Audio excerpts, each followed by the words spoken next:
সেই ক্লাসরুমে, তাই সেটি যজ্ঞভূমির মতো পবিত্র। এখানে আমরা এই ক্লাসরুমে বিদ্যার এক্সচেঞ্জ হয়, সভ্যতার এক্সচেঞ্জ হয়, নব প্রজন্মকে আমরা তৈরি করি দেশের জন্য, জাতির জন্য।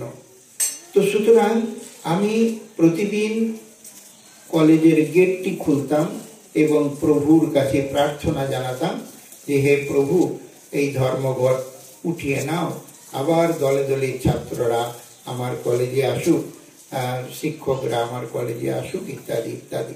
সেই জন্যই আমি আসতাম এবং প্রার্থনা করতাম এবং কলেজের গেট খুলে দিতাম।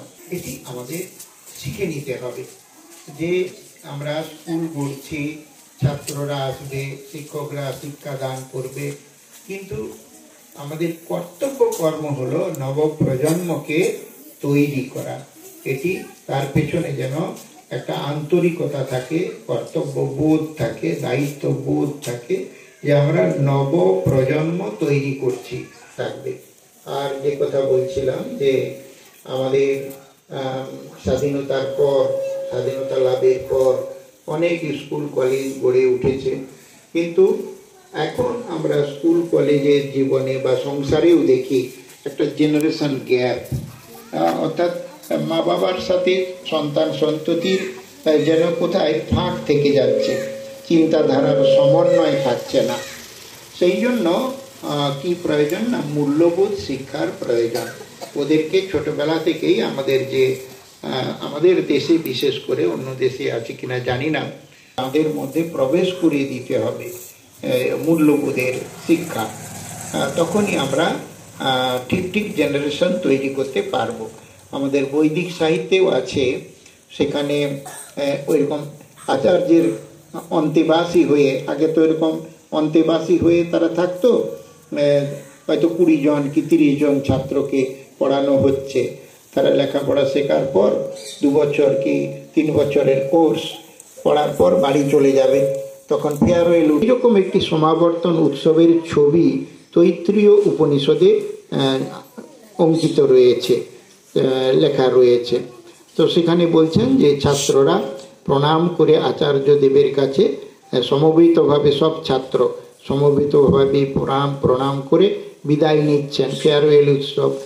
তখন বলছেন যে আচার্য দেব, আমরা তো এবারে বাড়ি ফিরে যাব, সেখানে কেমন করে আমরা থাকবো, কিভাবে আমরা থাকবো, আমাদের লাইফস্টাইলটা কীরকম হবে ইত্যাদি আপনি আমাদের উপদেশ দিন। তখন আচার্যের মুখ থেকে যেগুলো বেরিয়েছিল সেগুলোই শাশ্বত মূল্যবোধ। ধর্মং চর, সত্যং বদ, মাতৃদেবো ভব, পিতৃদেবো ভব, আচার্য দেবো ভব, অতিথি দেবো ভব, শ্রদ্ধয়া দেয়ম, অশ্রদ্ধয়া অদেয়ম। এইরকম করে মূল্যবোধ সিরিজ ইন্ডিভিজুয়াল মানুষ আমরা যদি প্রত্যেকেই চর্চা করি নিজেদের জীবনে, ইন্ডিভিজুয়ালের সমষ্টি তো সমাজ, তখন সমাজটাও সুন্দর হয়ে উঠবে। সেই জন্য এটা বিরাট দায়িত্ব, এই শিক্ষা নিকেতনগুলোতে একটা বিরাট দায়িত্ব রয়েছে। আমরা ওই আমেরিকার ওই কলেজের প্রিন্সিপালের থেকে, মন্তব্য থেকে, তার অভিজ্ঞতা থেকে আমরা অনুভব করতে পারি যে শিক্ষা নিকেতনের একটা বিরাট দিক আছে, পজিটিভ দিক আছে।